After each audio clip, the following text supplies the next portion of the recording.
I want you to think about something for a second. What if your entire life, every job you've had, every loan you've applied for, every single thing you've ever searched for online is just a collection of data points? What if you, right now, are living inside a giant digital simulation? And what if the people who control that simulation, well, they can also control you? Look, this isn't some far-off sci-fi plot. This is the world we're going to dive into today. We're talking about a system named after one of the most powerful and dangerous objects in fantasy, a system that is, at this very moment, analyzing pretty much everything. And here's the scary part. Unlike in the movies, in our world, there might be nowhere left to hide. All right, so let's start with the name itself, Palantir. This wasn't just pulled out of a hat. No, it's a very, very deliberate choice, straight out of J.R.R. Tolkien's The Lord of the Rings. And the name tells you everything you need to know. In the books, these seeing stones, the Palantiri, were actually created for good. They were supposed to be tools for communication, for sharing wisdom, but the Dark Lord, Sauron, got his hands on them, and he twisted them into weapons of fear, deception, and total all-seeing surveillance. You see where this is going, right? This symbolism was absolutely not an accident. The company's founder, Peter Thiel, a guy sometimes called Silicon Valley's Dark Prince, is a massive Tolkien nerd. He apparently chose that name because it perfectly captured what he wanted his company to do. And just like that, the stage was set for one of the most powerful and secretive companies on Earth. To really get what Palantir is all about, we have to jump back in time to a moment that didn't just change a country, it changed the entire world, and it redefined the meaning of security. Okay, so picture this. After 9/11, the US government rolls out a project called Total Information Awareness. The goal? To scoop up every single digital trace of its citizens. We're talking emails, phone calls, credit card swipes, the whole 9 yards, and dump it into one giant database. The public, understandably, freaked out about this massive invasion of privacy and the project got shut down. But here's the twist. The idea didn't die. That very same year, Palantir was born, a private company set up to do exactly what the government was just told it couldn't legally do. And guess who handed them their first big check? The CIA. And Peter Thiel isn't just some guy. He's a key player in what's known as the PayPal Mafia. And that's not just a cool nickname. It's a network of the original PayPal founders who have gone on to control some of the most important tech sectors in the world. You've got data, social media, finance, and transportation, all connected.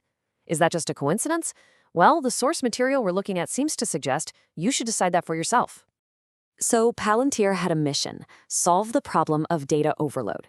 How do you make sense of an ocean of information so massive that no human could ever possibly sift through it? Their answer was simple. Don't use a human brain. Build a better one. I mean, just think about this for a second. We're all blown away by AIs like ChatGPT. But if this is the stuff they're selling to us for $20 a month, what kind of absolutely insane technology have governments and spy agencies been quietly using since 2008? The answer, at least in part, is Palantir's crown jewel, an AI system they call Gotham. The way Gotham works is as simple as it is, well, terrifying. First, it just ingests data, and I mean everything. It sucks in data from the NSA, the FBI, your local police, and your entire digital footprint, every click, every search, every like. Second, its AI brain sifts through all that data, finding hidden patterns that no human analyst could ever dream of spotting. And third, it builds a predictive profile on you. It actually calculates your potential to commit a crime in the future and can flag you for surveillance before you've even done a single thing wrong. And this system has been used in some staggering real-world situations. It was reportedly used to predict where IEDs would be planted in Afghanistan, just by analyzing tiny patterns in human behavior. It's used for pre-crime, to identify people who might become militants and target them before they're even recruited. It could even, according to one source, analyze social networks to justify horrific events, like the bombing of a wedding party in Yemen. But it might go even deeper than just software.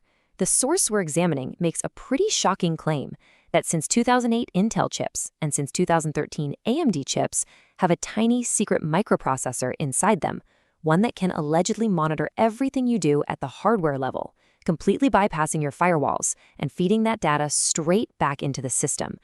So far, we've been talking about how this system targets individuals. But the ultimate goal, according to our source, is so much more ambitious. It's not just about controlling one person. It's about steering an entire population. And this is where the scale of the whole operation just becomes mind-bending.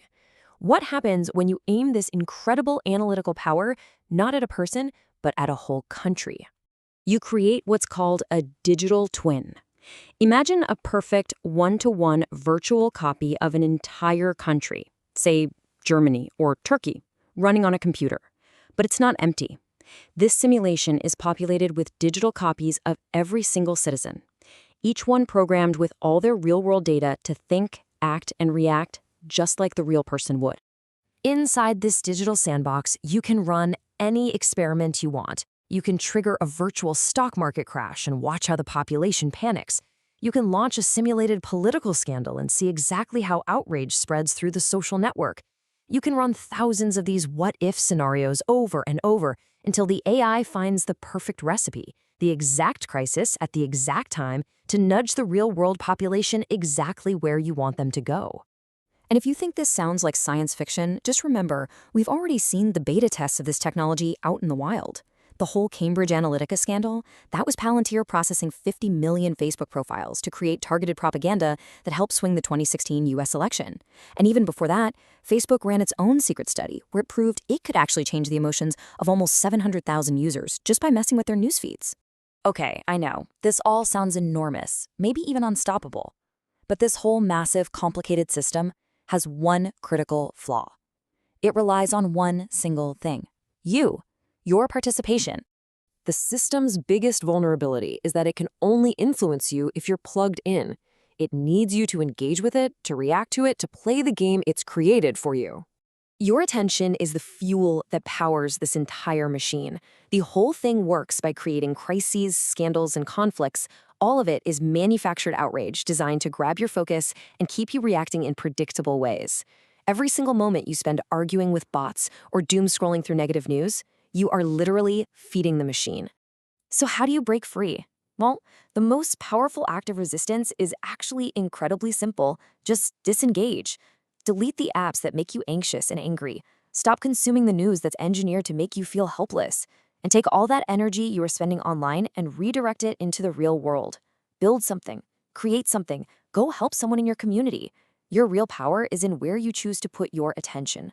So, in the end, as our world gets more and more digital, we all have to ask ourselves a pretty fundamental question. In this grand simulation we're all a part of, are we actually playing the game, or are we just the pieces being moved around on somebody else's board? The choice, at least for now, is still ours.